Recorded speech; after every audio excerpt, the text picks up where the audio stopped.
Talking my shit like I'm really him. Hold up. Look, walking this bitch like, hey. Yeah, I'm really him.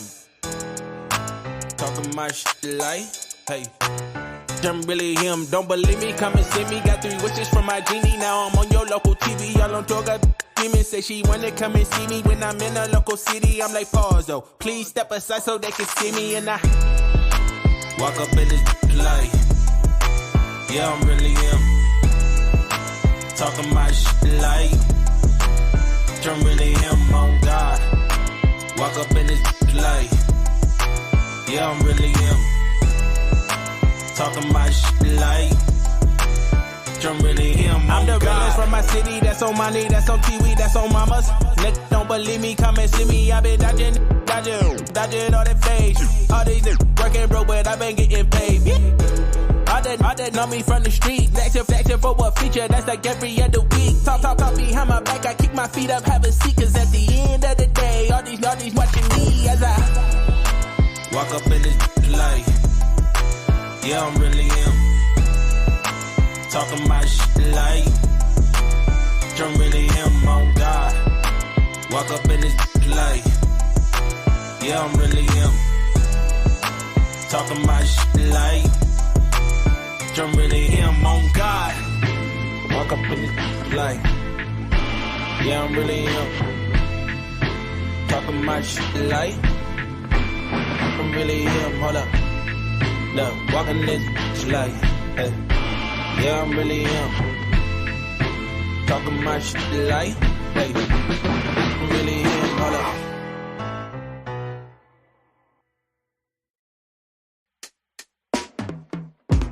I spend my Mondays like Fridays. I spend my Fridays in a box with my heart and my whining. I put my pinings on pedestals to the keep them grounded. Yeah.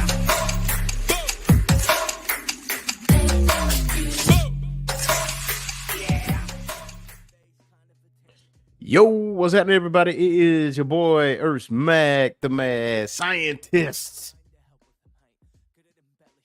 What's going on, good people? What's going on? What's going on? What's going on? And it's going down. Question and a statement. Yeah. Yes, it is. Yes, it is. Yeah. Yes, it is, man. This is the Orange Phoenix Show. This is the Pro Wrestling Talk Live. That's what we do. We talking pro wrestling. This is on a special night. This is on a hot Wednesday, Hump Day Wednesday. And considering the fact that, now I'm gonna pick your brain a little bit. I gotta talk with the infamous Alvin Staley offline and see. We go to Wednesday nights just because Tuesday night is Who Killed WCW documentary. Right. So I'm wondering whether we should move it to Wednesday temporarily just to cover the day after to be more recent. But me and Al are gonna talk a little bit offline to see how that works.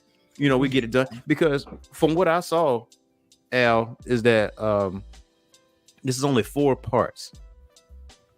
So it's like 2 more. Yeah. That's all we need. Based on what I saw last night, I feel like we're already. I really feel like we're halfway. Yeah. To where, to be honest, if you wanna do 25% per episode, I feel like episode 1. Yeah. Hit like 30% already. Episode 2 must have tilted just about over 55%. I feel like this show's making some excellent traction. So I mean, Yeah. So I'm not even gonna hold you, bro. Like, I wasn't gonna watch this. Because I felt like this was going to be another WWE fluff piece. And the winners can always write their own history. And we don't see what the life and death of WCW document. I got that DVD set. The best of Monday Nitro and the life and death of ECW, which that wasn't really a whole fluff piece because they knew they were going to have a ECW show at Hammerstein Ballroom back in 05, 06. So I forgot the name of that ECW. I forgot it. That was One night only. Was it One Night Stand? Yes, That's it. One night stand. Yeah, I think it was one night stand. So and that wasn't a bad pay-per-view. I had fun watching that. I enjoyed it. That was one of the best pay-per-views I've seen, man, because the crowd was just in it. Because I feel like if you're dealing with a small crowd as a wrestler, I feel like that's definitely more intimate. You definitely have to connect with the crowd a little bit more than you would with 15,000 people or whatever the case may be, or 20,000. So, but I checked it out. I checked out part one, and considering the fact that Guy Evans, the guy that wrote the Nitro book, is in this documentary, I'm like, okay, this might be a legitimate documentary here. So I watched part one and part two, and me and Alvin are going to talk about WCW. Everything WCW. We're going to get I won't say every nook and cranny because part 3 and 4 didn't come out yet, but we definitely going to be talking about part 1 and part 2, man. How did you feel about Who Killed WCW part 1 and 2? I'm going to piggyback off. You said it was more, of a WWE fluff piece. Yeah. And you're right. When the winners and the champions can always write their own history. So right off the jump, I'm sitting there thinking, okay, this ain't just gonna be a fluff piece. Mm-hmm. It's about to be a hit piece. Like they're about to go after Eric Bischoff and Vince Russo. Then you start seeing these interviews. There's Conan.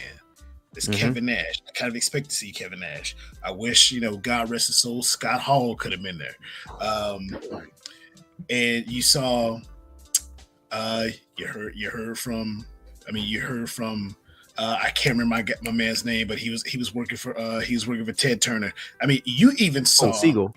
Yeah, you even saw Ted Turner's son. And come to find out, I'm sitting there thinking, okay, well, Ted Turner's just a moneymaker. No, he was actually a wrestling fan. He's probably that old guy. If you go to a rec center or you go to a bingo hall or whatever, they got the ring set up over there or whatever. He's probably one of those guys that may have. I feel like Ted Turner went to an indie show in his day. So and come to find out, everybody, Ted Turner's still kicking, so he's still making money. So So what I felt from it is we all know WCW ended. We all know Vince swooped in, bought it. Then they had, of course, the storyline with Shane undercutting Vince and everything. But I feel like we're getting some of the stories that we didn't know of. Because when I saw Kevin Sullivan, I said, for starters, Kevin Sullivan's looking extremely old, but the story he told about Hogan, right before getting ready for Bash at the Beach, and then Eric Bischoff followed up with it, because of course we know Eric Bischoff may tell a lie, but I'm sorry, history has shown us Kevin Sullivan ain't gonna shoot you one. He ain't gonna lie to you. He gonna tell you. No. He gonna hit you straight up. So I feel like what we're getting and what I'm enjoying is that we're getting some more education on what all led to it. And I'm pretty sure the question is going to come up while we're on here. Who exactly killed WCW? I'm definitely going to share my answer because I was just leaving it at that. But what did you think? What more did you think? Well, part 1, man. We definitely let's start with part 1. So part 1, it basically talked about how WCW was struggling, like financially speaking. Then this is before Eric Bischoff joined in and did his thing. Like, we both grew in the South, and growing up in the South, yes, we had WWF television. We wasn't like blocked from WWF television. We saw it, but WCW resonated more with me and my older brother because it was more gritty, and you had these cats that were from North Carolina, South Carolina, or wherever, and we can, you know what I'm saying? We can go to the shows. I remember distinctly, me and my brother went to see Wahoo McDaniel in Walmart. This is before like Super Center. Like, this was Walmart where they had the aquarium in the back. we went to see Wahoo McDaniel, and he gave us an autograph or whatever the case may be. So, and you know, my fondest memory of me and my brother is that we went to Starrcade 93. He took me to Starrcade 93, where Vader and Ric Flair was in the main event. I got to see my boy Sting go up against the Nasty Boys. I seen that, right? So we grew up in WCW. So I always going to have a soft spot for it because of what it brought to our childhood. Yeah. But never knew, though, growing up, they were struggling financially. And so, because I read some of the Nitro book, I have that book. I wish I had it at right at arm's length, to show y'all what I'm talking about. It's just simply called Nitro. That's just what it's called, and it's just not the wrestlers. It's the executives. It's the people that in the back gives you what's been going on. When I mean by financially struggling, the only saving grace of WCW at that point in time was Ted Turner. Like the board of directors did not want wrestling on the show. Like, I mean, on the lineup, they did not. And like, listen, this is hemorrhaging money. Like, it was bleeding money out. And Ted was like, listen, as long as I got deep pockets, y'all ain't going nowhere because I like wrestling. I like professional wrestling. So bump all of y'all. Yeah. And I'm going to spend this money. I got endless amounts of money, says Ted Turner. He was like, listen, WCW going to stay. And see, watching it, I'm with you, man. I didn't know. I mean, WCW must have been. I mean, them pockets. The gaslight must have came on. Yeah, and you're sitting there watching. I was like, "Yo, WCW was struggling." And then, of course, you got to think WWE had WWF at the time. Yeah, Macho's there, Hogan's there, Ricky the Dragon Steamboat's probably over there somewhere. I mean, let's think about the list. Some of our favorite old school wrestlers were on the McMahon side. So then you take a look, and of course, Eric Bischoff tells his story on how he goes to Ted Turner, and Turner's like, "Hey, what do we need to get this off the ground?"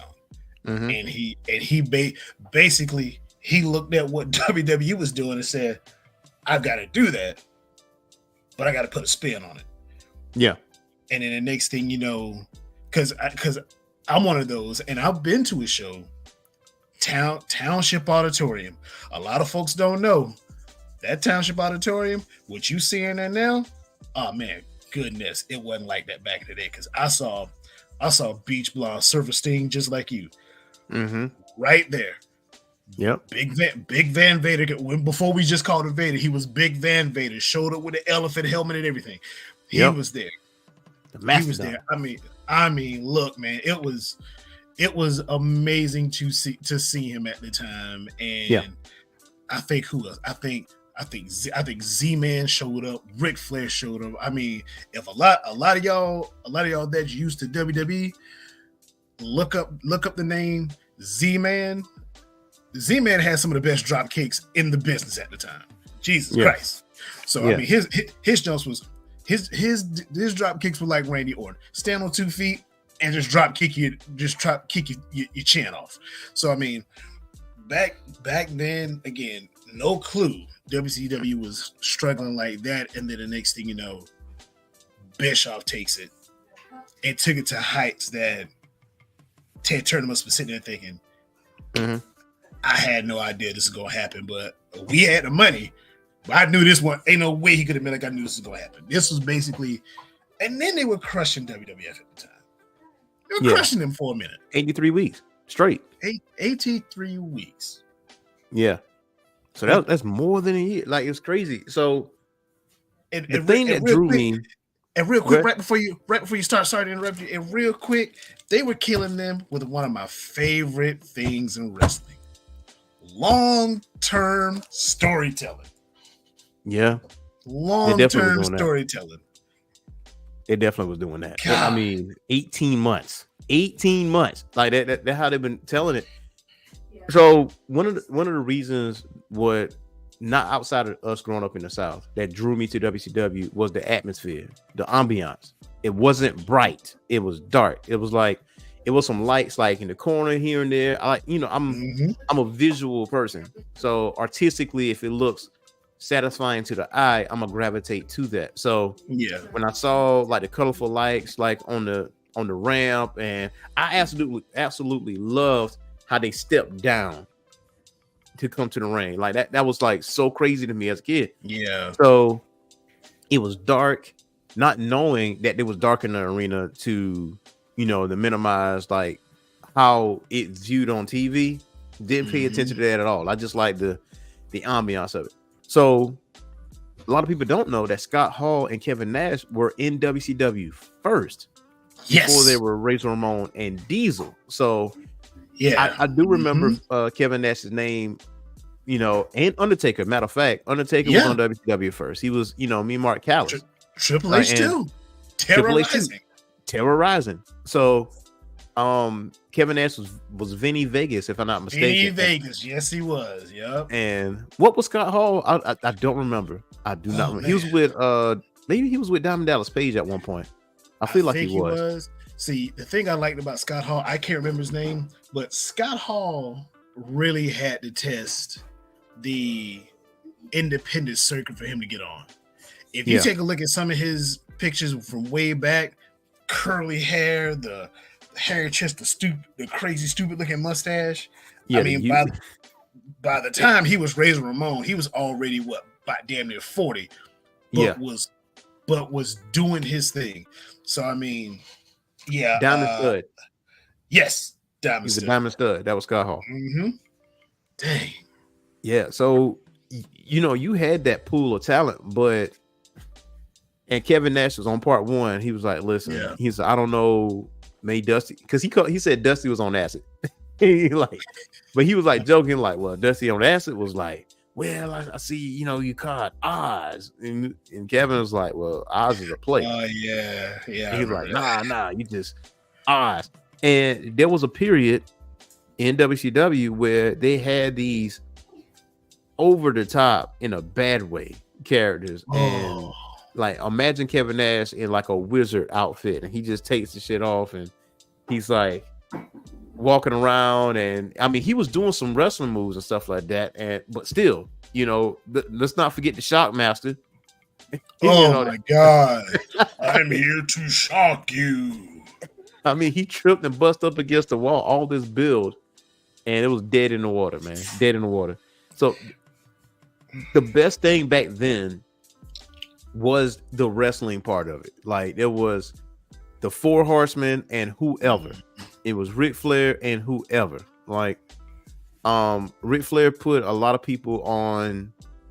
He put a lot of people on, basically. Namely, one of the people that was my favorite wrestler is Sting. Like, it was one point where Sting was injured, and he was like, "I'm gonna hold the title until he gets 100%. And once he's 100%, I'm gonna drop the title to Sting because this is the guy that I want to beat me. So I'm gonna hold this until he gets straight." So shout out to Ric Flair. Never had a problem putting somebody on. Never had a problem putting somebody on. He didn't. Never. And then, so you fast forward a little bit. So they talk about. Let's back up for a second. Let's talk about my boy right here. Let's talk about Bret Hart. When you said about Eric Bishop, this man.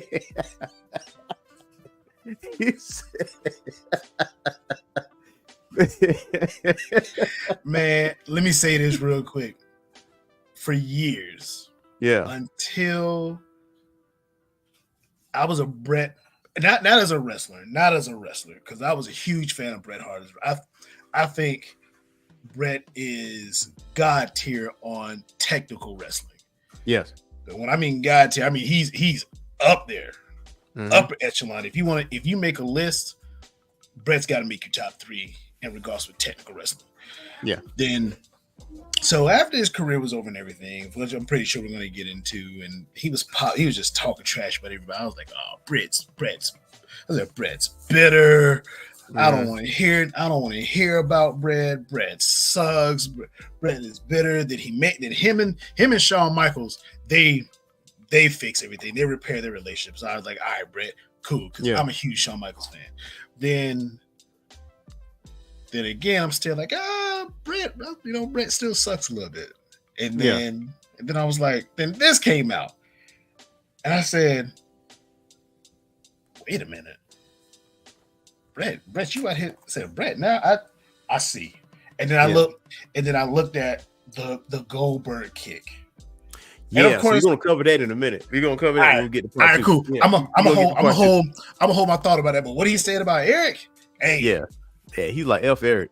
He was like, hey, F him. He don't know what he was doing. Like he's a puppet. He called that man a puppet. See what I like about Brett now that me and Brett on good terms. Yeah. Hey, I'm gonna believe everything Brett says. Brett can tell me that grass is purple. I'm gonna believe it. See, Boogie always get on me. He said, "Man, why you always have stuff at arm's length?" Hold on for a second. So, listen, if y'all ain't got this book, man, y'all need to get this book right here. Y'all need to get that. This man here talks about his humble beginnings in Canada, how he didn't have nothing, how Stu was doing his thing, and all the way up to a certain point in time, man. But listen. He called that man a puppet, and Hogan was the puppeteer, and he was like pulling the strings and stuff. Yeah, and I got many feelings about Hulk Hogan. I hope I get a chance to say him on here too. But yeah, go ahead. Oh yeah, you will. So the thing is with me and Bret Hart is that I always believed him. Like ever since that A&E special,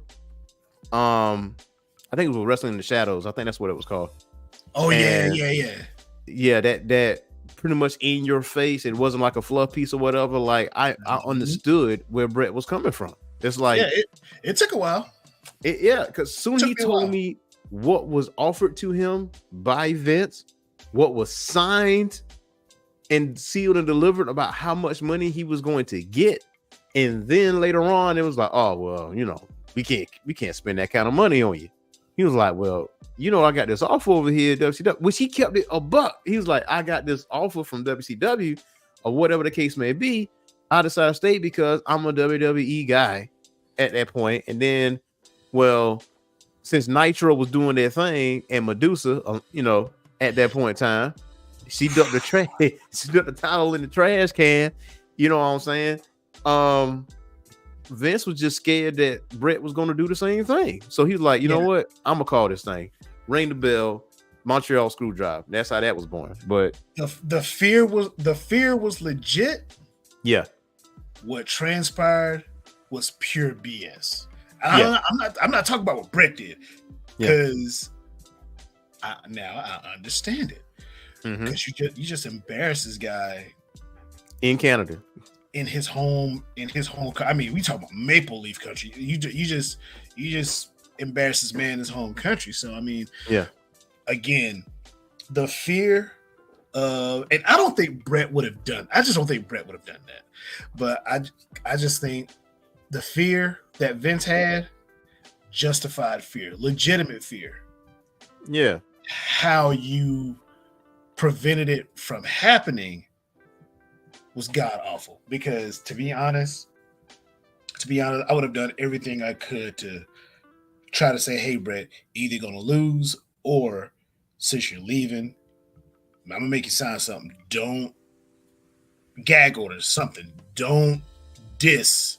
Don't diss is when you go across when you go across the way to WCW. That's all I would have said. And to be honest, deep down, when it all boils down to it, I just feel like Brett probably didn't want to leave, because I have a good feeling if he wouldn't have left, Owen wouldn't have been the daggone Blue Blazer, and Owen would still be here. And I'm not blaming Brett for that. I just think if you have the number one heart there, number two still there. Hell, Davey Boy, you probably keep going with the Hart Foundation.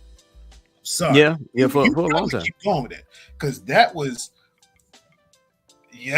a bunch of guys who were solidified. I mean, I was a fan.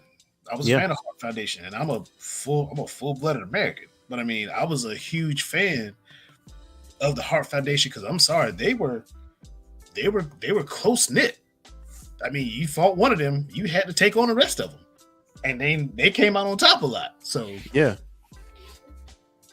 and that's true. And that anti-American storyline was pretty dope. I mean, here dead ass made Canada versus the USA for a while, which that was a fun storyline. I mean, that was a very fun storyline. I wish we would have gotten more out of it, but I don't think Brett really wanted to leave WWE. I just think Vince ain't shit for the way that he carried that out. And I don't think we trash Vince enough for how that went down. For how that happened. He does not get more trash for that. And he deserves way more shit than what he's gotten for that. Oh yeah. And so going back to like the WCW like part 1, they put on Eric Bischoff and he started changing things. So he went from going to like arenas to going to, I think, the MGM. Was it MGM Studios? No, Disney Studios. No, was it? Yeah. No, MGM Studios, Universal. Mm-hmm. And they were doing shows in that studio where he can control the camera, the lighting, and the camera angles or whatever. Yeah. Because he was realistic enough to know that, WCW at the time was comfortable being a distant number 2. Like they weren't close, on the financial scale. WWF at that point in time was what, 50,000-60,000 people or whatever. And I'm guessing the WrestleMania 9, which was a debacle. Still, it was outside. It was overly, I wouldn't say overly produced, but it was heavily produced. And they had different shots, different angles, or whatever the case may be. So it gives that ambiance of this is larger than life.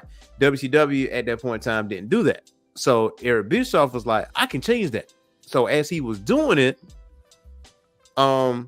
it was like Harvey Schiller basically called him in the office because he was talking to Ted Turner. Like, well, he kept getting promoted because they saw the progress that he was making. They still wasn't making money like that, but they were looking way better than what it was. So to put it in perspective, Ted asked us, "Say, man, what do you think we should do?" Well, give us prime time because WWF Raw is on prime time at 8 p.m. Ballsy move. He's like, all right, you got prime time. He's like, oh yeah, we're gonna need it live because at that point in time, Raw wasn't live; it was taped, full on taped.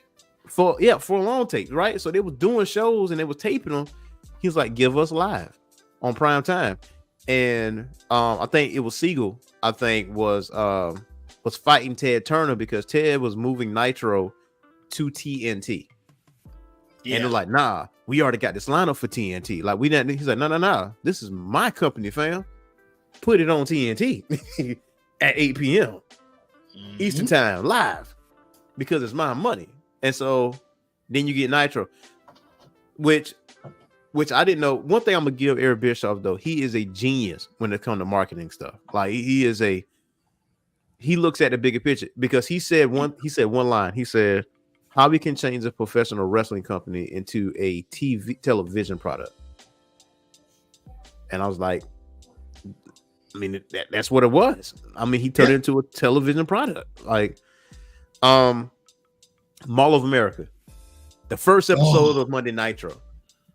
Like, what did you? I remember seeing that as a kid, man. How did you feel looking at the first episode of Monday Nitro? 2 words: Lex Luger. I knew he was going to say that. Look here, because see, of course, back then it was easy to be a Sting fan. Bleach blonde, face paint, fluorescent color pants with all tights and boots and all that.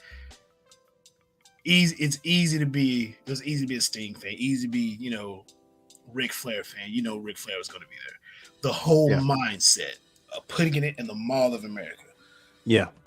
Basically, Eric Bischoff technically said, "We're going to put a ring. We're going to put a ring in the middle of the lobby. We're going to have people come out. We're going to have these stars come out, and they're going to wrestle, and we're going to make people stop and watch." Yeah, I mean, if you take a look, you're seeing people just standing there, like everybody there just said, "Yo, bump shopping. Whatever I can get should be here tomorrow."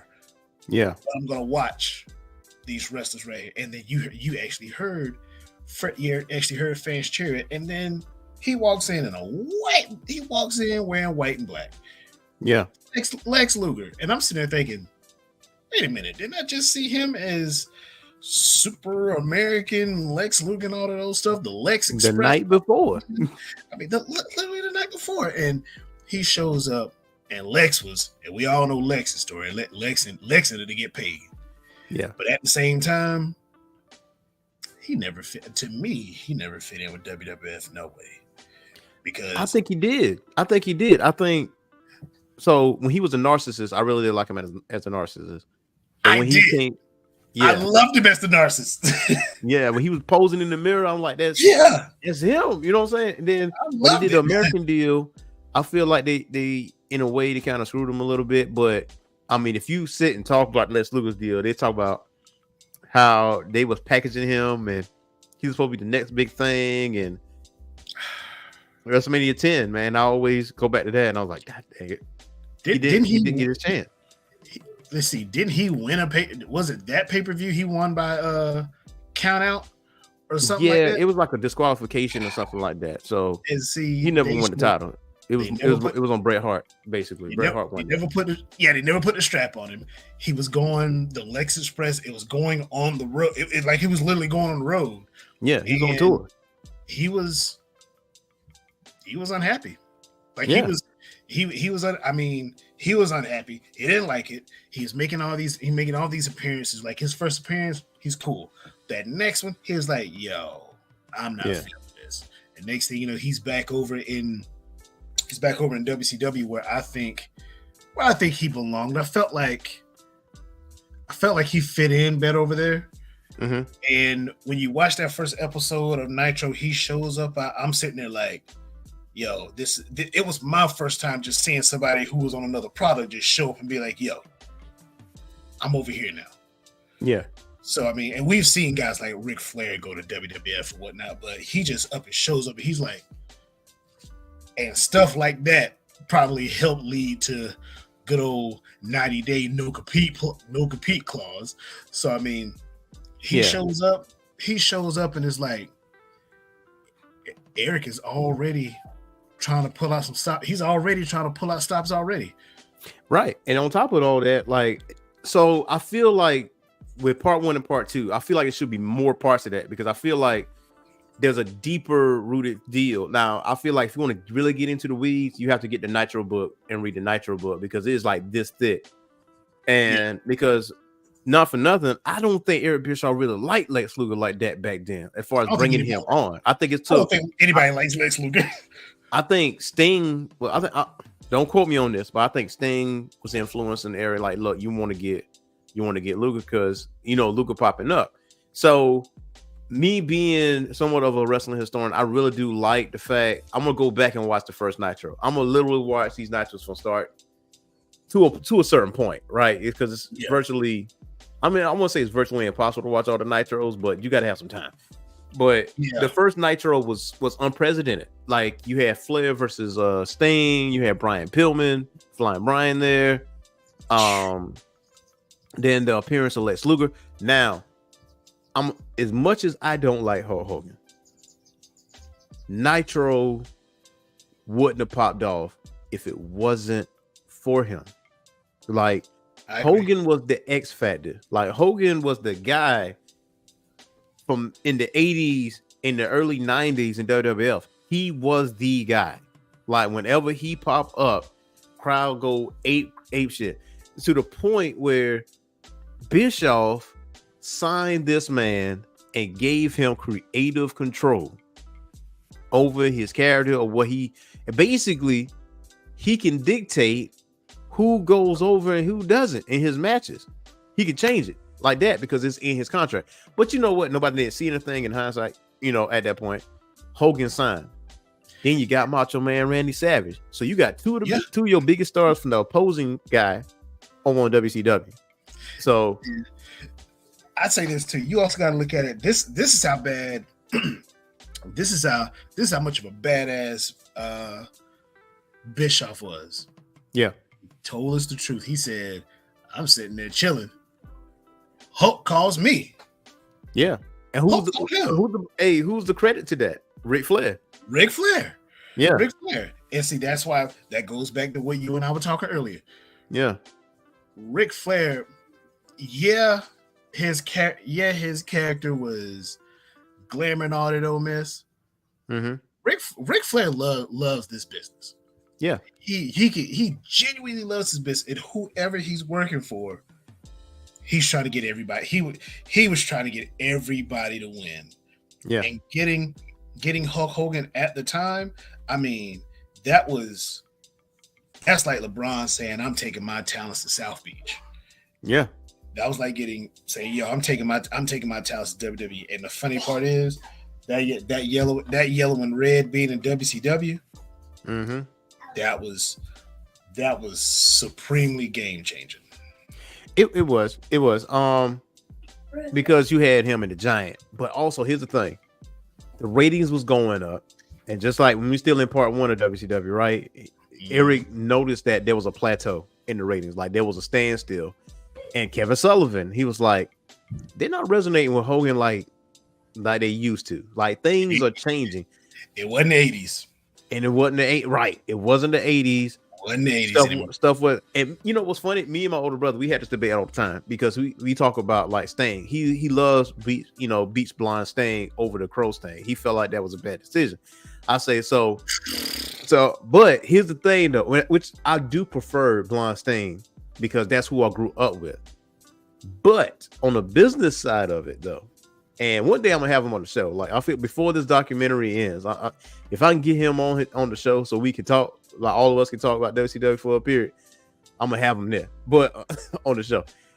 So, you look what was going on with WWE. Like, it wasn't resonating with the super baby faces like that. The colorful, it wasn't doing that. The crowd changed. Like some people's like, well, the crowd these days are fickle. I'm like, they're no different than the fans from back then, from us. So. We just seen it in more light now since we got internet and all that. But before the internet, fans were just as fickle. Like they switched up on The Rock. You know what I'm saying? They switched up on Bret Hart. So, but either way, enter Scott Hall and Kevin Nash. Fans were like, this is, bro. When I first saw that on TV, my eyes was wide. I'm like, that Diesel. That's Razor Ramon. What are you doing on TV? And you sitting there thinking, okay, this ain't WWF right here. What are they doing here? Yeah. And the whole storyline, they show up and they gave when Scott Hall shows up in the denim. He shows up and, and he says, we're taking over. I was like, who's taking over? And they win a few weeks just showing up. Like what I mean, just showing up, and everybody know the swag Scott Hall has. Yes. Second on it. Like he had to leave the accent. He had to leave the accent over the way. He had to leave the name Razor Ramon over the way as well. And the gold chains, everything that made Razor Ramon. Yeah. But you couldn't get rid of that little slow bop that he walked with. That's just just who he was. So he walks in saying, "Yo, we taking over."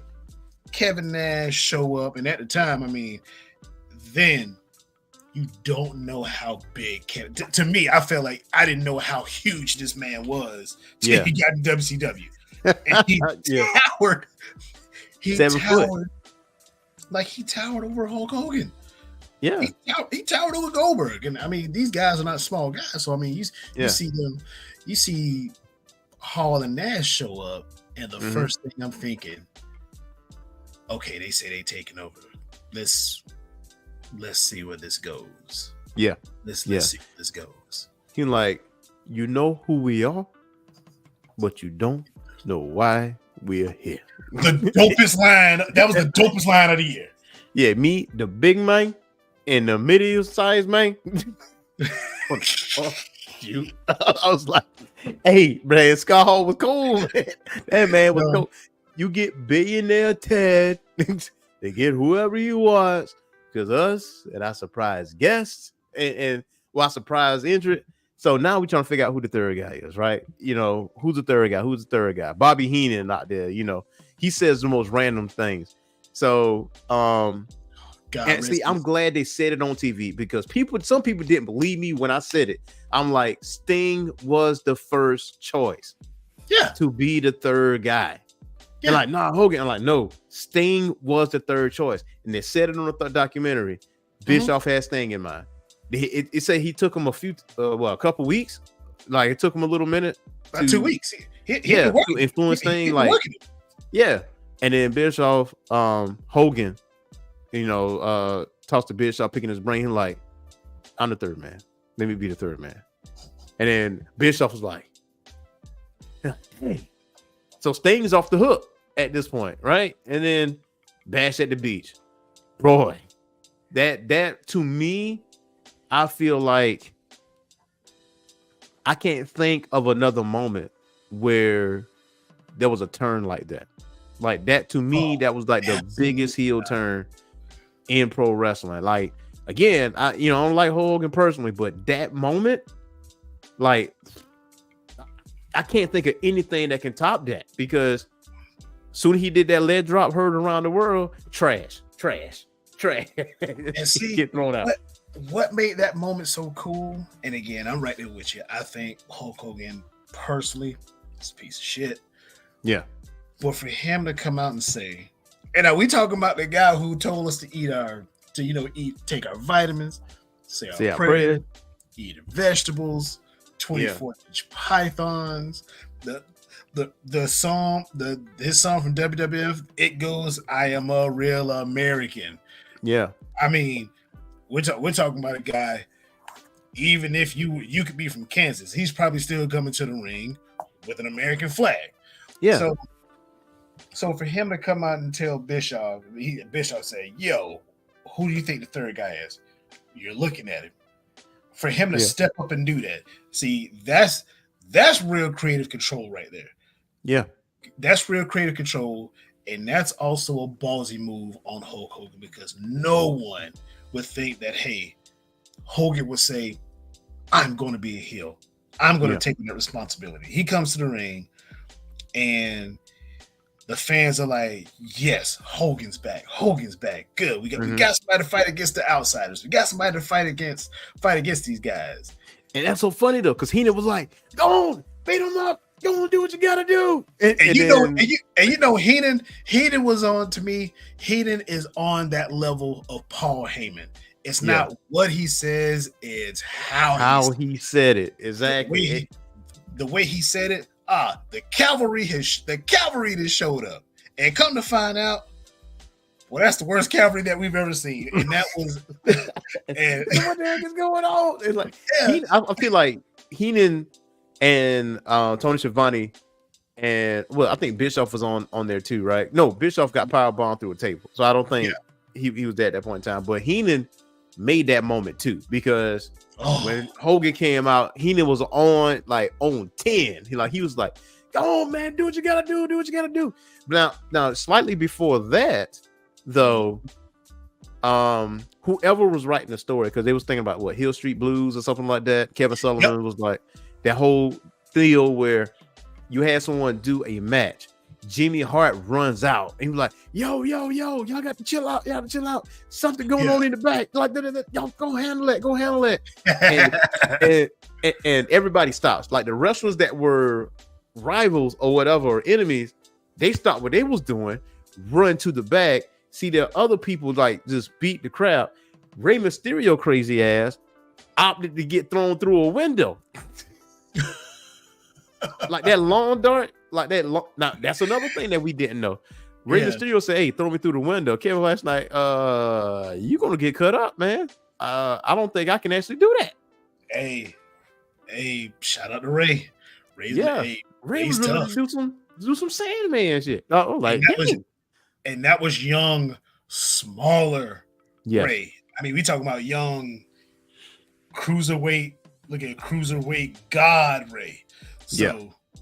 And then they sitting there with the baseball bats and everything, and you see Scotty Riggs holding his knee. We ain't even see him get hit. No, but he's holding his knee. We had to. We didn't have to. The story too. Yeah. We see him holding his knee, and he's like, "Okay, now we know he just got dropped." I'm sitting there looking. I was like, "Okay, Scotty Riggs probably got a blown ACL. Gotta find out he probably ain't even get touched." And then of course they're spray painting the production trucks and everything. And next thing you know, it's just we saw the birth of something very awesome. Yes. Within like a week's time, when Hogan said, "Hey, I'm the third guy. I'm the third man. I'm the third man." So, like, looking back on that, so now we got three people. We got Hogan, Hall, and Nash. They're running roughshod all over WCW. There's run-ins, just like, and it's live. So also before the NWO, the commentators on WCW, they was calling matches on Raw. They was like, "Yo, this is who gonna be who. This is who gonna pin who. Yawn. Da da da da da. This is where the big boys play. You don't know what's gonna happen in Nitro because this is live. Raw is tape. So it's kind of like that was an advantage of this. So now here comes Sting, right? Which in this documentary they didn't hop on Sting too much of like his turn from XYZ, but you got to give credit to Scott Hall because Scott Hall was the one who gave Sting the idea to be the Crow. He was like, "Listen, you might have to lose a blonde hair because we are here and we're edgy and we're using actual names, and the whole colorful characters deal is not working anymore because that's it was dying. It was dying, right? It was dying, right? It was across the board from WCW and WWE. So Scott Hall saw the handwriting on the wall. He said, "Hey man, you ever seen The Crow?"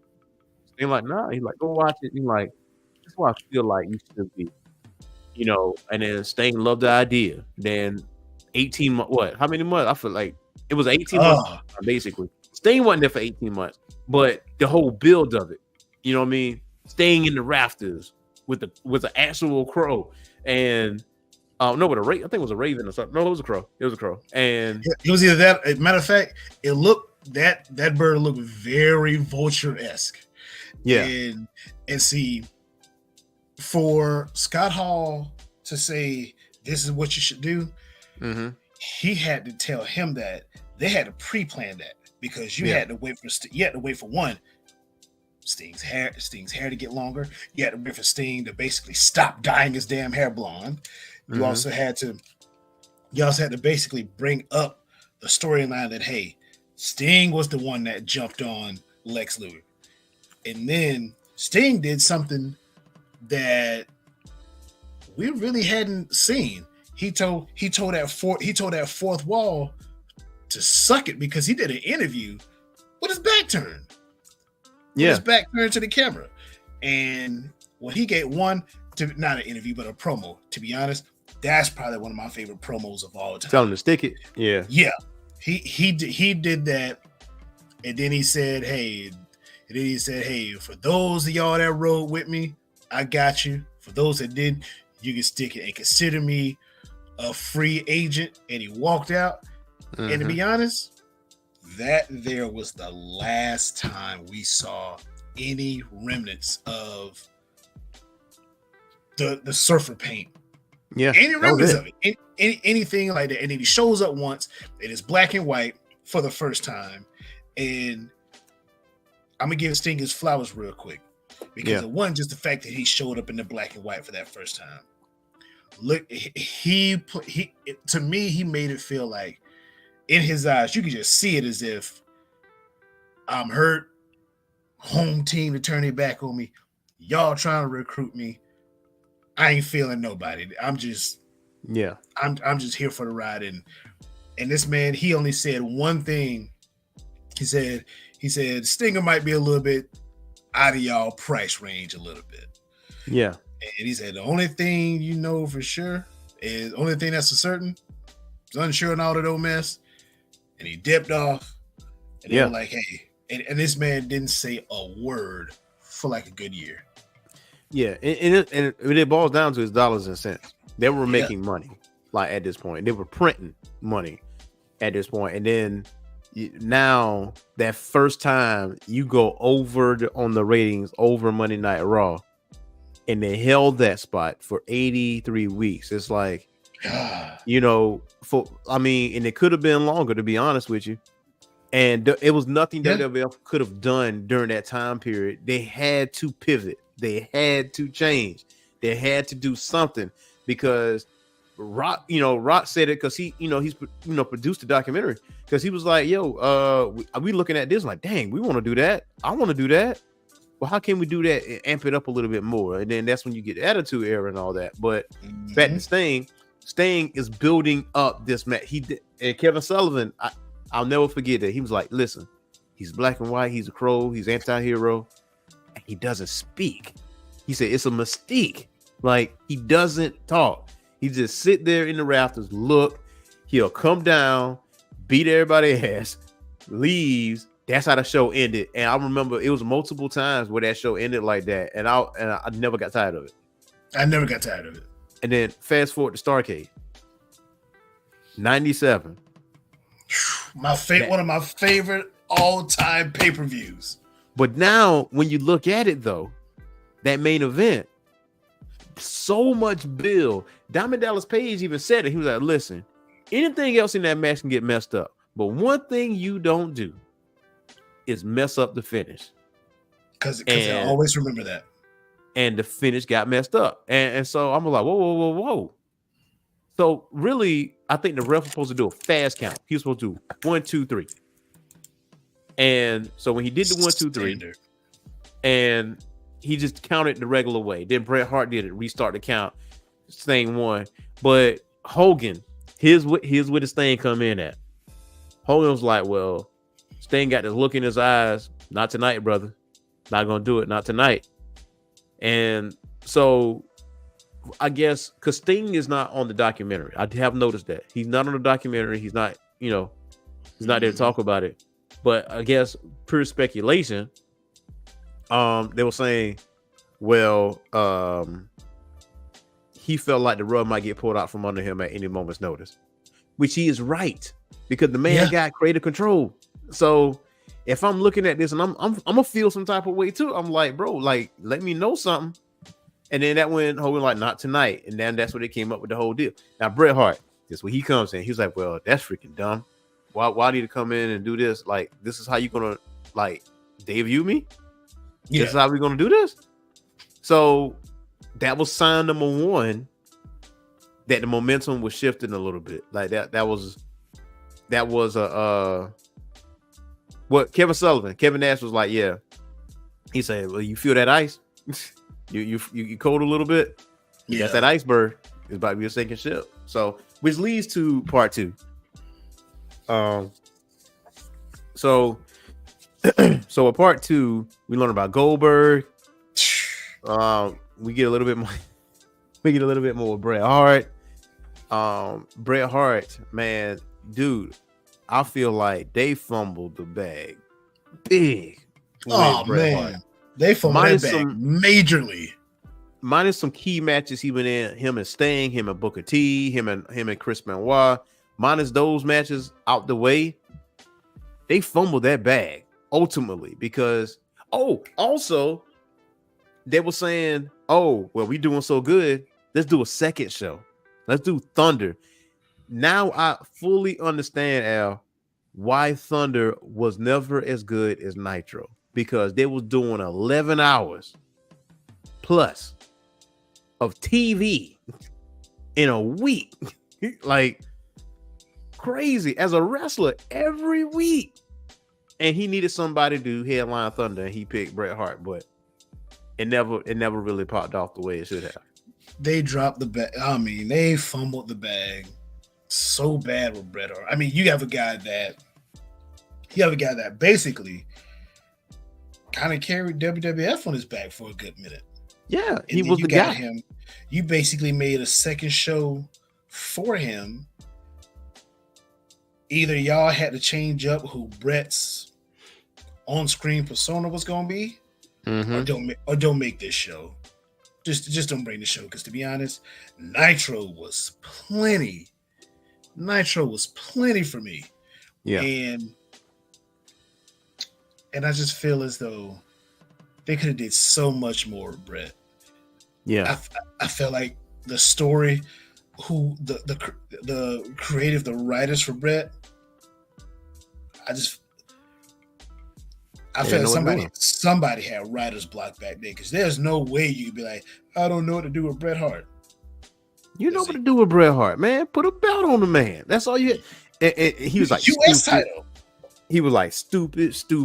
He's like, I don't understand. He's like every other night they was doing run-ins, and like I was just fighting somebody random and all this other stuff. He's like, it's freaking dumb. And so you fully understand it. So now there's a sinking ship. Now you got NWO splitting. You got the Wolfpack, and now you got more people joining in. Which honestly, I feel like they could have expanded on this a little bit more. Yeah. With part 1 and part 2 on this, and maybe they were just constricted with time. Because there are some missing pieces in this documentary. You know what I mean? But still, yet now you got the Wolfpack. Sting joins the Wolfpack, and now Sting speaks. And a lot. He's talking. So now they got to figure out, and now they notice Raw is slowly creeping up, and then one day, boom, it's right here. So right there too. Now you got Goldberg. Oh no, let's back up for a second. Standards and practices. That was a real thing. We find that out. Like, listen, we're supposed to be. Let's back up on the edgy part now. Hogan saying "idiot," I'm gonna kick your butt, and all this other stuff. Like, you're not using profanity, but Raw out here don't care. This man did a public service announcement, and he said, "Listen, we changing, we doing some things. Yeah, you about to find out." Paraphrase. And boy, and we found out. So, effed around. Yes, and found out. And I thank him for that. He's a creep, but I thank him for the attitude there. Yeah, the attitude there was dope, man. Oh man. And there was the standards and practices. So now you got Goldberg. That's your golden goose right there. That is your golden goose. This man went undefeated. Kevin Nash even said it on the documentary. Padded stats. Stats. We didn't care. This man was 129-0 or whatever the case may be. Goldberg was beat. Like, I guess Bishcoff, Sullivan, everybody else, they noticed how the crowd was reacting to him. He was coming in, kicking ass, chanting his name, and he was like, "Oh, this is our guy. This is our guy." And Goldberg even said, "Look, at that point in time, I had no interest in wrestling, And anytime they tried to speak to him, he never talked. He just do his thing and whatever." And then Hogan, once again, says, "Hey, how about we put him over me in the Georgia Dome? 40,000 people." Which that was a fumble to me. Now, as I'm older, that's a fumble. But as a kid, I didn't care. I didn't care. Yeah, as a kid, we're happy. I think that happened. I think I was in what? I think I was in 9th grade when that happened. So as a kid, we didn't care because we want to see somebody else try to take down Hollywood Hulk Hogan. And the one thing that stands out, looking at this documentary now, as an adult who's way past my full-on athletic days, because I'm 41. So look here, you want me to go shoot ball? Hold on there real quick, player. Let me put these tights on, knee sleeves, ankle braces, high top shoes. I'm not pulling a muscle, dog. Yeah. So now you look at some of these spears that this man used to do. These weren't the whole Edge type of spears, or even Bobby Lashley spear. I think Bobby Lashley has one of the most unique spears because he hits you, but then he bounces off you and makes himself do like this little flip or whatever to protect you. So all you're doing basically, you're catching some shoulder, but you're falling on your own. He's not even making you fall. Yeah. So, but you look at some of these Goldberg spears, he was tackling the shit out of them. Yeah, like that. Some of those were you saw DDP walking off. DDP's like, God damn, he took the hell out of me. I mean, these were. This goes to what Brett said. Yeah. And DDP and Kevin Nash. Mm-hmm. Goldberg wasn't that safe in the ring. Nah, but again, like, you know, back then, wasn't really paying attention to that. Like, you know, we were not. It was hard hitting. It was like, bam. That's like, wow, Goldberg is whooping everybody. And I was a huge Goldberg fan. You know what I'm saying? And again, as I got older, I mean, hearing little rumblings and stuff like that. Now you see in documentaries how they was looking at him as a golden goose. He wasn't talking, and then how it's a missed opportunity. And there was on Bishcoff was like, you know, Bishcoff was just concerned with ratings, like every week, like beating WWF every week. Like he wanted to drive a stake in Vince McMahon's heart. He wanted to beat them, which he was beating them. That's a hell of an accomplishment. You went from a company that was losing money to printing money and beating the number one company, and you became the new number one for 83 weeks because nobody was paying attention to them. And that is a feat in itself. So back to Goldberg. So Goldberg, I'm gonna give him some credit though. I'm gonna give him the credit because some of the credit is he openly said, I don't know what I'm doing. Because he was in the ring with Scott Hall, and Ray and Scott, hey man, what you doing? He's like, I don't know. Like he told him, he's like, so I think whoever that pushed him like a mofo, it's part of it. A large part of it is their fault because they didn't, like, you know, for his safety, he learned along the way. Like they failed him in that statement. I mean, in that instance. Because he literally said on the documentary, he said, bro, I don't know. He's like, I don't know. We said the same. It's been, you know, wrestling critics out there or some of these keyboard warriors saying the same stuff about the likes of Nia Jax. Oh, she's not safe. She's not safe. Have you seen Nia Jax lately? Not one woman got hurt since she's come back. Secondly, they also used to say that Jade Cargill she can't wrestle. Everyone, for those that feel that way about those two, please go back and take a look at this documentary, because if you can say that about Nia Jax and Jade Cargill, man, damn it, man, I'd be surprised at what you're gonna say about Bill Goldberg. So like with Nia, so Nia had one incident where it pretty much broke in the nose of Becky Lynch, but that made Becky Lynch. That was that huge turning point. That was that turning point of her. And I, you know, like you said, keyboard warriors. Now all of a sudden, Nia Jax is not safe because of this one incident. Incidents happen in wrestling. It's going to happen at some point. You know, I feel like the only person that has an impeccable, clean record when it comes to the other guy is Bret Hart, because Bret Hart always prided himself. He said, "Listen, I never injured anyone. Anybody I was in the ring with, nobody got hurt messing with me." Like that's his claim to fame. You know, that's one of his check boxes. You know what I'm saying? So that's a very good check box. That's a very good check box. Good check box. But you know, incidents happen. It's what it is. Yeah. Which brings us back to Goldberg again. So Brett, on the documentary, he said, listen, I talked to Goldberg and I said, listen, hey, just ease up. I'll take care of you. I do this and I do that. Whatever. Cool. Now, Goldberg, watch for the kick. Bret Hart, like, what? Like, watch for what? And, you know, next thing you know, he's like, boom, he got the kick. And instant concussion at that point. He said he kicked as hard as he could.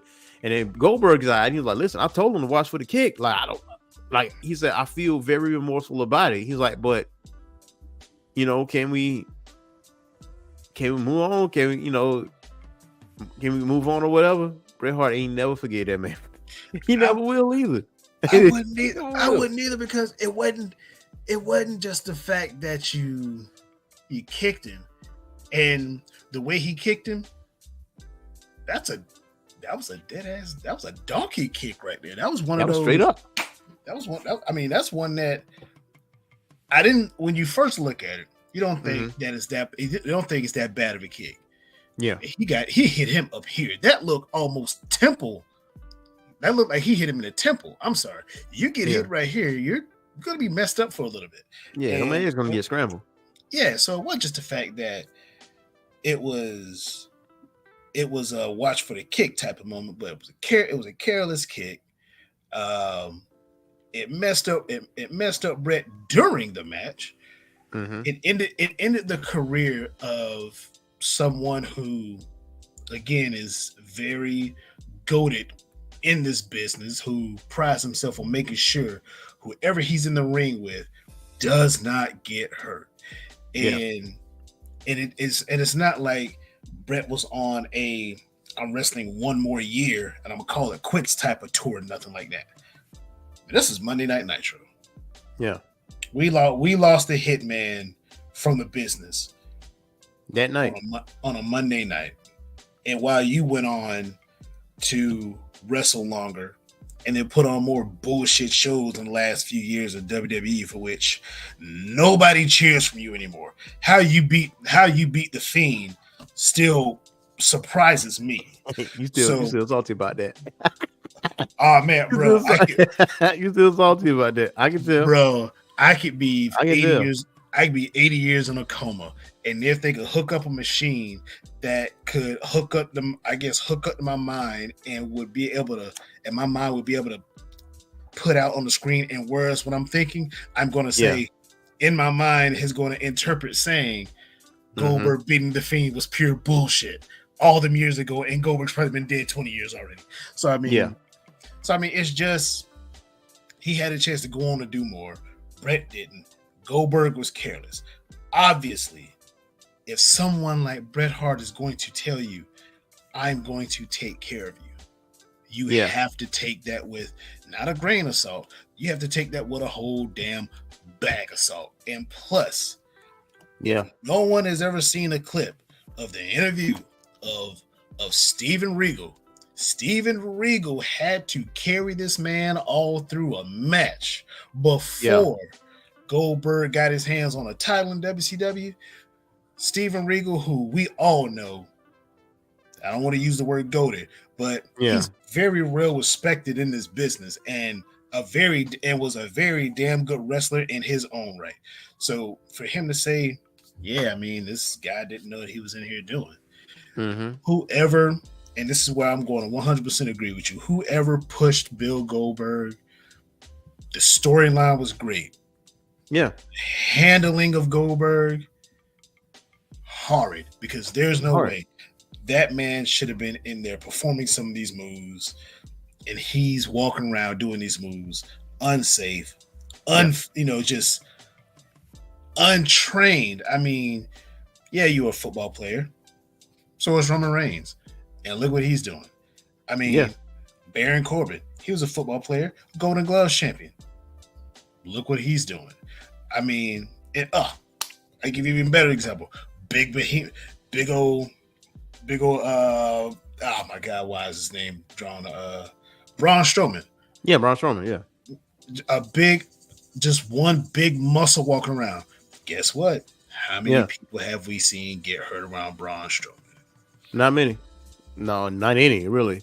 And so I'm gonna give Goldberg a little bit of grace here, because I know we love Bret Hart, and Bret Hart feels some sort of way about that because he has right to feel some sort of way. Absolutely. I'm not saying Goldberg should crawl into a hole for the rest of his life. I can't in good conscience say that, but I guess I can't say that either. So the way he said it on documentary kind of make you irritated a little bit, because I don't think you fully understand the gravity on what you did, because not entirely your fault because of who put him out there. And and he literally said, I don't know what I'm doing. Like, when you, for a grown man to say that on a documentary and say, listen, I don't know what I'm doing. Like, I don't know. That takes a lot of balls, because some people just take that and just spin it however they want to spin it. So I can't 100%, blame him for that. But, I think in some cases he do understand the gravity of what happened, but like the gravity of what happened with Bret Hart, like it's a massive thing because it is Bret Hart. And I feel like it was anybody else, or if it's like a, enhancement talent or whatever, we probably won't be having this conversation. But but Bret Hart wasn't the same after that, because I want to say he did like a couple of other matches or whatever, but he wasn't the same after that. Now, and I think the reason that he may not have been the same after that, because one, if Bret Hart is feeling some type of way, and I'm pretty sure one of the ways that he's feeling, the one thing I know outside of family, and of course Owen, outside of family, the one thing I know I love was taken from me, and I had no control over that. Yeah. Now he can say, "Hey, I went out doing what I loved, but that ain't the way he wanted to finish." Bret Hart had years left. Yeah, he had years time. left. I mean, he had time to where he could have came back to WWF and fit right in that Attitude Era, and who knows what it could have been, because he would have been there without Shawn, but there was so much more he could have done had it not been for that. And I'm with you. I don't want Goldberg to go on a hole either, but whoever the handlers were, and also whoever was writing the storyline for him, could have just came out and said, all right, whoever we put him in the ring with when it's big money time, we got to put him in there with a ring general. And our message to Goldberg, when you in there, you get stuck, you leave it to that ring general to get you through this match. Bret would have gotten him through that match had it not been for that kick. Shawn would have got him through a match. Hunter would have got him. Hell, Brock Lesnar could get him through a match, because all Brock is like, we just got to go out here and make it look like we beating the crap out of each other and not hitting each other in the head. Yeah. That's it. Yeah, and I think he should have stayed in the power plant more, but I think one of the decisions to take him out the power plant and put him in those matches, because if you really think about it though, the belt wasn't put on him immediately. Like, he went through a slew of people. Like, Regal was one of them. I think Regal stretched him. Yeah. If I remember correctly, but I guess I'm not sure the inner workings. I'm not a wrestler or whatever, but yeah, I'm not sure the inner workings, or have people been talking to him and he just wasn't listening and he kept doing his thing. We don't know. So, but Bret did end up wrestling again, because I think he ended up wrestling Vince McMahon at a WrestleMania and then put him in the shark. He did. And that what it was. But so lastly, talk about Eric Bischoff. So again, you learn about the inner workings again, what's going on behind the scenes, that's why I love this documentary so much. Yeah. So to stick on this, they switched to standards and practices. So it went from Eric Bischoff spending Ted Turner's money because Ted Turner was trusting Eric Bischoff, to Ted Turner like splitting hairs a little bit and giving control to other people, to the point he no longer had the ability to do what he needed to do. And so now Bischoff got to answer to people he never met. And now they're messing with this product because they don't want this product on TV. It's taking a prime time slot on a Monday night over their other shit, and is the highest rated one. And they were jealous. And they try, and it's like they try to do anything possible to make this product go away. And any crack in the walls, they try to open that crack up like this right here. It was like, we're gonna make this thing worse for you. And now I understand. Like, how did you feel about that reveal? When I heard that, it was that's also some of the bit of the downfall. Because what's a good way to mess up a good thing? Yeah. Try to change from a good thing. You know what I'm saying? Those execs that wanted to make this change were the epitome of the opposite of if it ain't broke, don't fix it. Yeah. And I mean, I get it because I think what was shown on TNT back then. I think like the regular Law and Order and all that was showing back then, and they wanted shows like that had an 8 o'clock slot. Yeah. I'm sorry, but TNT, you want me to be technical? There was no reason for me to watch TNT. I think what used to come on TNT, I think the Three Stooges used to come on every now and then. Aside from that, and maybe some Woody Woodpecker cartoons from way back in the day. But aside from that might be TBS because TBS had like old westerns and stuff like that, and it had a 05 time slot, so it'd be like 7:05, 6:05, 3:05. Yeah, and of course shows like Bonanza and all of those stuff. But I mean, when you think about it, there was no reason to watch TNT, and those execs, there's no way they could be sitting there saying, well, yo, I got this show that could be taking this spot. Bruh, we were not what? Look, I'm going to come out and be real. Black folks, we weren't watching TNT. No. Unless it was the NBA. That's it. The NBA, and the NBA wasn't showing like that in TNT like that back then. So it was NBC. We had no reason to watch TNT. Matter of fact, I'm going to be honest. White people that's me and your age, white folks ain't have a reason to watch TNT like that. Nobody did. I'm not even gonna make it a race thing. Nobody wanted to watch TNT like that back then.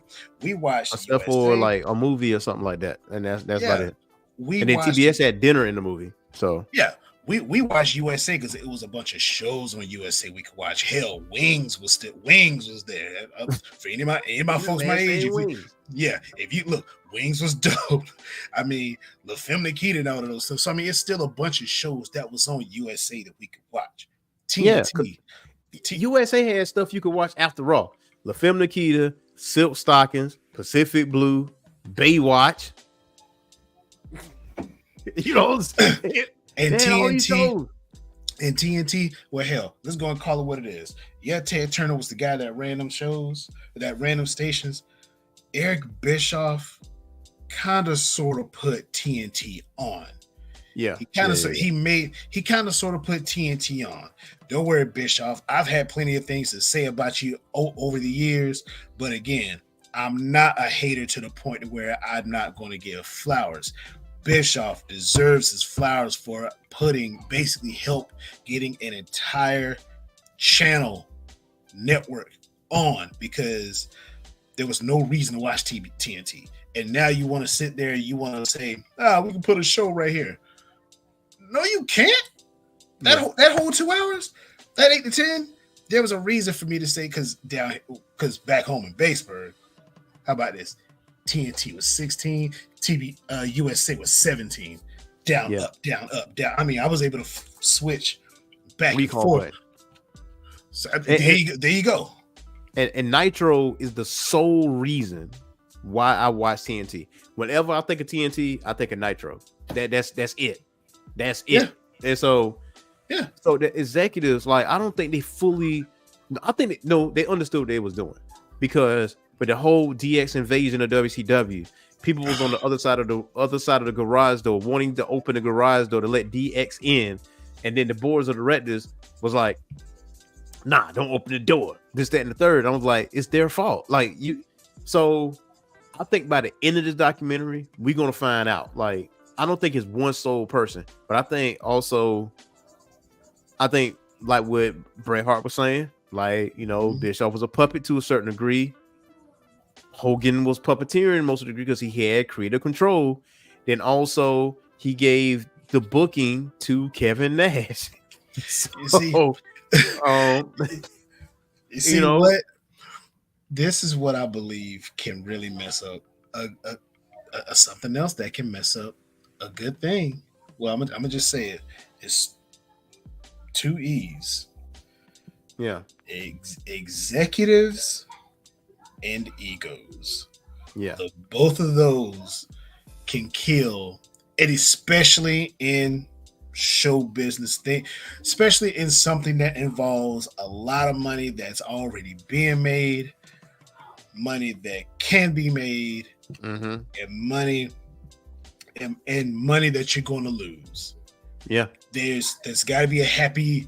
Yes, it's three things, but you have to let all three. It's 33% in all three of those. You're gonna lose. You're gonna lose money in the very beginning trying to get stuff off the ground. Then you're gonna make a little bit of money. And that money that's set to be made, egos come in. Yeah. And then you got guys like Bishcoff and Ted Turner. They unfortunately got to deal with executives who says, "Yo, this is what we want to do." And Bishcoff and Ted Turner like, "Bruh, we ain't been doing that. If we switch that now, fans ain't gonna like it. Don't matter. We're gonna switch this anyway." Yeah. And then so it's things like that. They're asking who killed WCW. I believe me and you already know the mindset.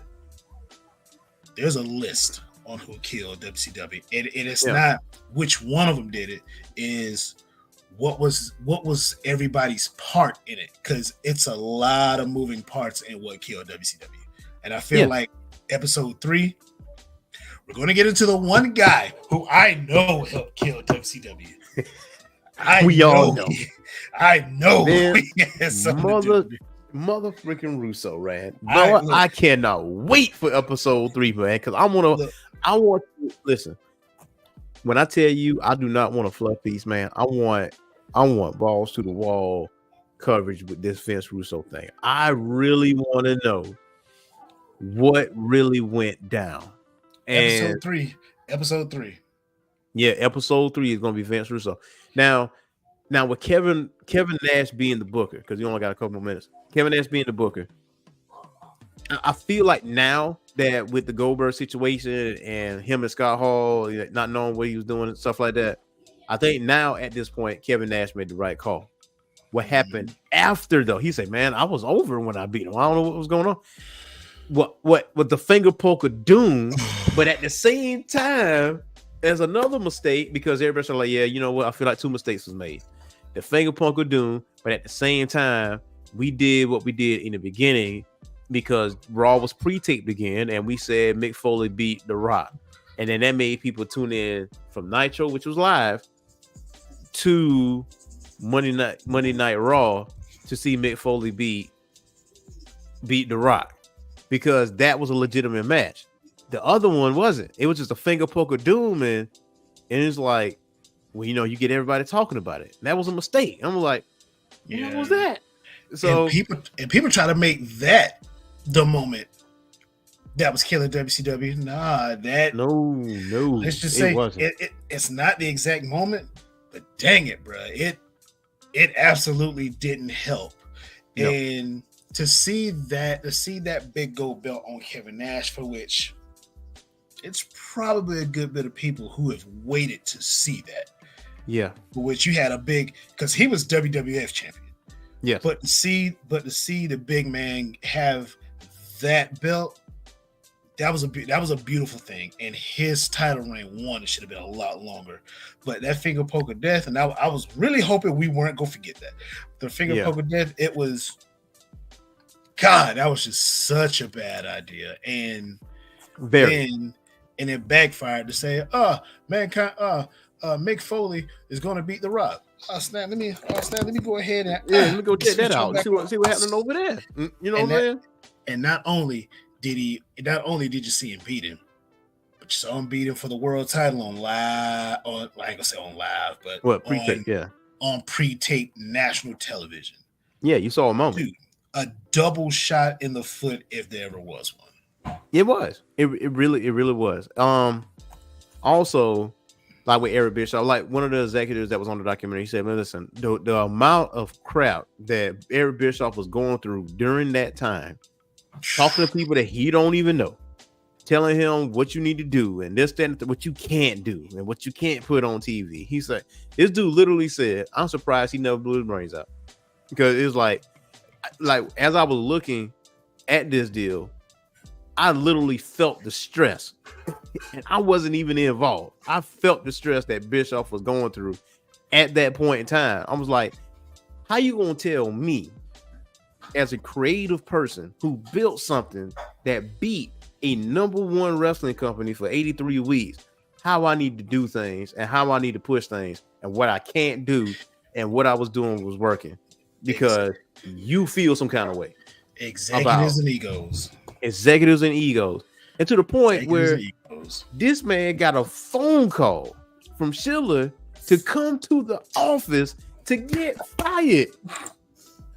You couldn't tell me this crap on the phone? You made me burn my gas to come to the office to say, you need to go home. I was at home. What you talking about? Oh. See, Bishop handled that better than I would have. I ain't gonna hold you. Because had that be me and you call my phone and I come to your office, you say, look, you need to go home. I was just home. No, you need to go home because you're fired. All right. What? So hands got to get thrown. Hands got to get thrown. I'm gonna have to punch you. So, like when Bishop came back, he said it was a little bittersweet. You know, his wife was on the documentary too, and she said, you know, he had a certain look on his face, and he's like, what did he do? He went, I'll never forget this. He did say this. I went fishing. Away from everything. It was quiet. I went fishing. And that's probably one of the most peaceful things you could ever do. I felt bad for Bishop in that time period. I really did. See, like it took me a while. It actually took me a while to get to where you at, you know, feeling bad for him and everything. And I'm like, yeah, it's not all his fault, bro. It's not out of 100%. Once we get through the next two parts, I'll be able to say exactly, you know, what I think his percentage in the 100% of how, you know, WCW died off and everything. But this man was building an empire only. This man was building an empire only for another group of kings to come in and tear it down. Yeah. This man was building an empire only for other rulers to come in and try to rule him. And we all know Eric Bischoff, he wasn't liking it. I mean, you can see the stress on this man's face in this episode. And I'm sitting there looking at him. I was like, this ain't the guy that was going around smiling, saying, hey, I love you and everything. Like, he put on like what he was putting on in the early NWO days. He looked like he was having fun.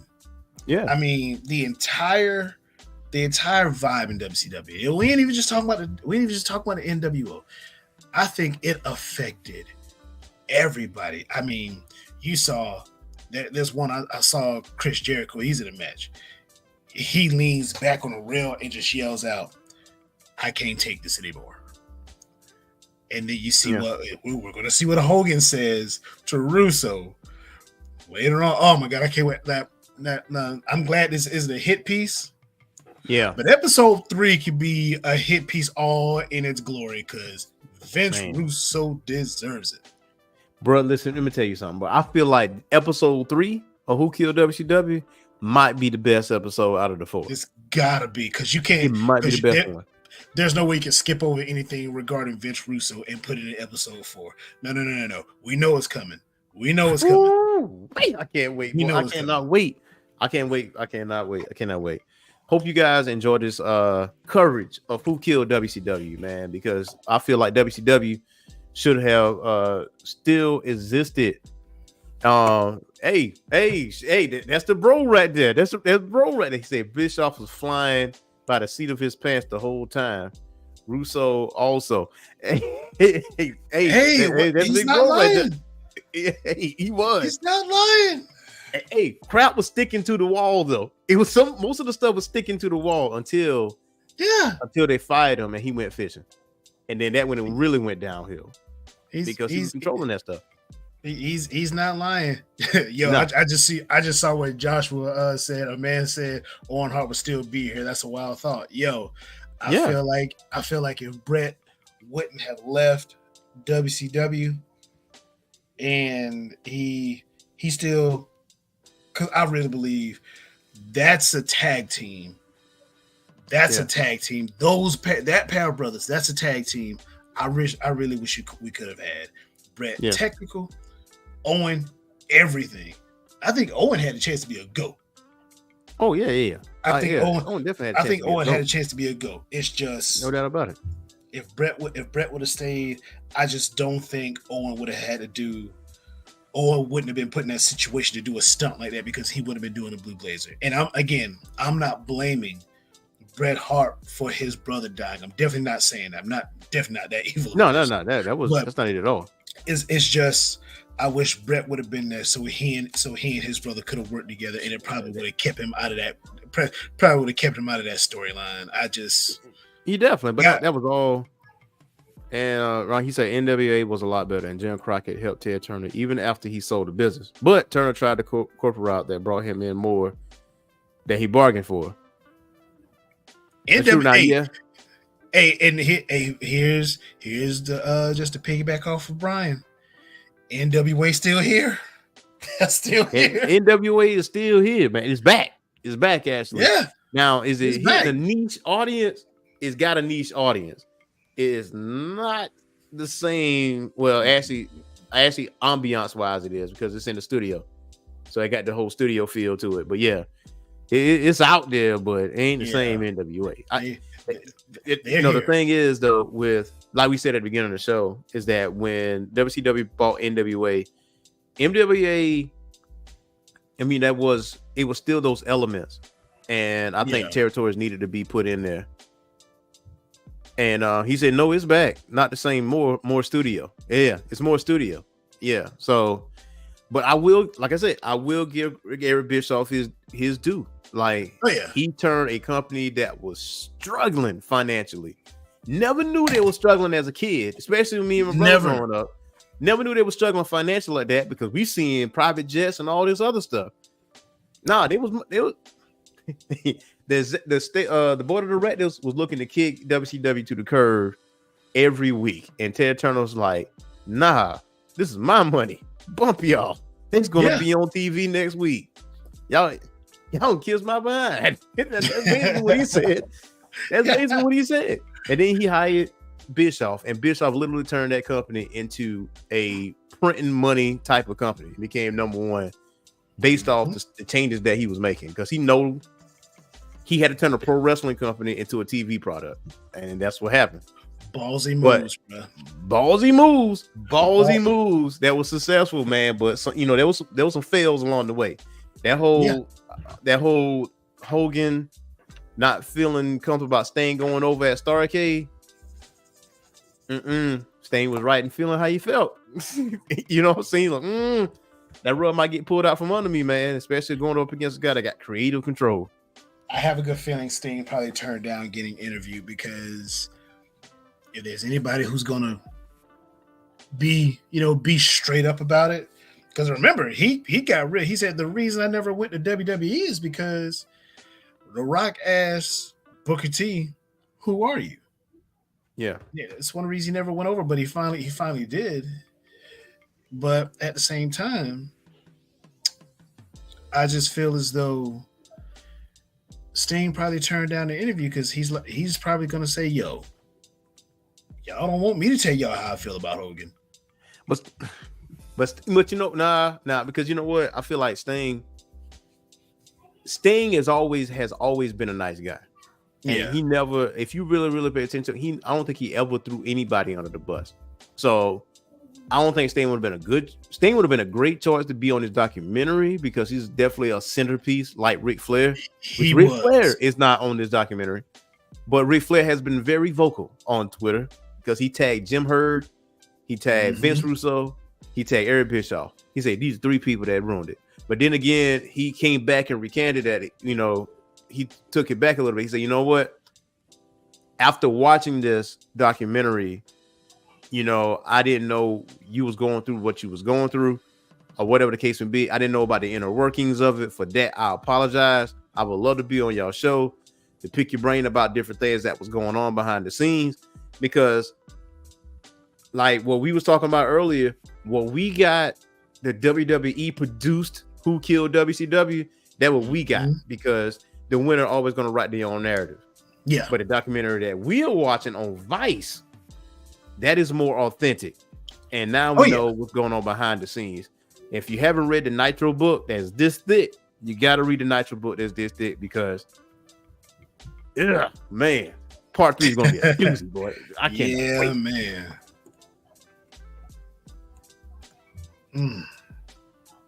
Yeah, so Ryan's like, that was BS from the Brock trying to put down NWA, trying to make WWE the limelight, which money-wise,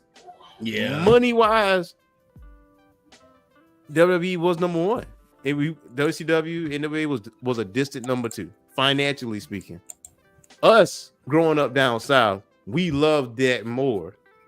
Overall spectrum, country-wise, we was talking like 20, 30, 40,000 seats, ticket sales, production, printing money. And I forgot about Bishcoff and those open-ended contracts. Yes, that was open-ended. That was a mistake. That was a mistake. Huge mistake. Huge. I forgot all of Brian, I appreciate that because I forgot all about that, bro. Yeah, that was not a good. That was not a good. I forgot all about that, bro. I appreciate that. That was not a good move. Not a good move. Not a good move at all. No, not at all, man. But check it. This is our show for today. We cover part 1 and part 2. Part 3 will be next week. Definitely going to be covering that, man. Ooh, man. I cannot wait for episode 3, man. Vince Russo. This whole Vince Russo did, I cannot wait. I hope they don't pull no punches on this thing. None. Zero. Because I hope Rick Flag go back and say that, I need to take this part back just about Russo. Yes, yeah. I want to know if this is true though. Did they call Bishcoff while he was fishing? I need to know this. While he was out fishing. And was it that point in time that he went to go fish after he got fired? It is not one of the fishing trips. I wonder if the fishing trip that he said he went to go fishing on, he got that phone call and say, we need you back. But we'll see. And I will have the Nitro book in arm's length next week when we talk about who killed WCW part 3, man. But one of these weeks, we will have Brian on this show. Like we will actually talk about WCW, whichever, looking at this documentary. But if you haven't watched the documentary, it's on Vice, part 1 and part 2 of Who Killed WCW, Tuesday nights at 10 p.m. Eastern time. And it's on for like an hour or so like that. So yes, sir. Definitely gonna check it out. So you got anything else for the listeners out there? Alvin Staley. Man, just appreciate everybody who's tuning in real quick. Shout out to Brian. Appreciate him hitting the comments, man. And